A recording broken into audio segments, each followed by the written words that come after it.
In the Second World War, all the combatant countries bombed civilian areas with abandon. By 1945, tens of millions of people were already dead. The rules of war seemed almost obsolete. Warsaw, Stalingrad were in ruins, so were Dresden and Tokyo.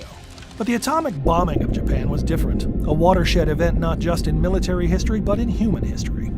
Even President Harry Truman, the man who made the decision to use this weapon against Japan, was at first reluctant to acknowledge the scale of the devastation.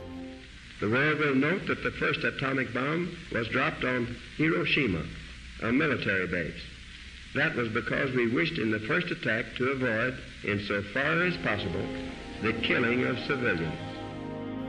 As the horrors of Hiroshima and later Nagasaki became known, questions were asked that are still with us today. Did America do the right thing?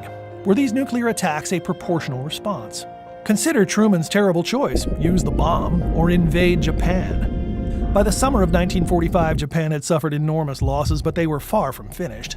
They still had a lot of troops, lots of weapons at their disposal, and the closer American forces got to their home islands, the more desperately they fought.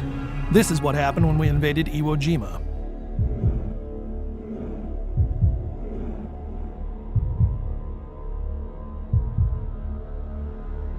Then came the invasion of Okinawa.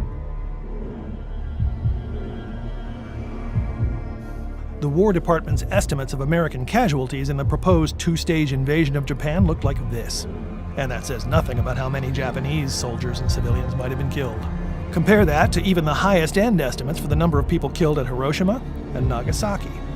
Now, not everyone agrees with the War Department's casualty predictions. Some historians argue that they were inflated, that Japan was already near defeat, looking for an excuse to quit.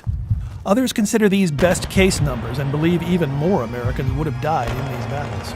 And of course, we can never know what might have been.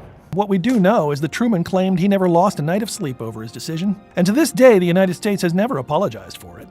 Still, the horror of Hiroshima and Nagasaki firmly cemented atomic bombs as the world's weapons of absolute last resort.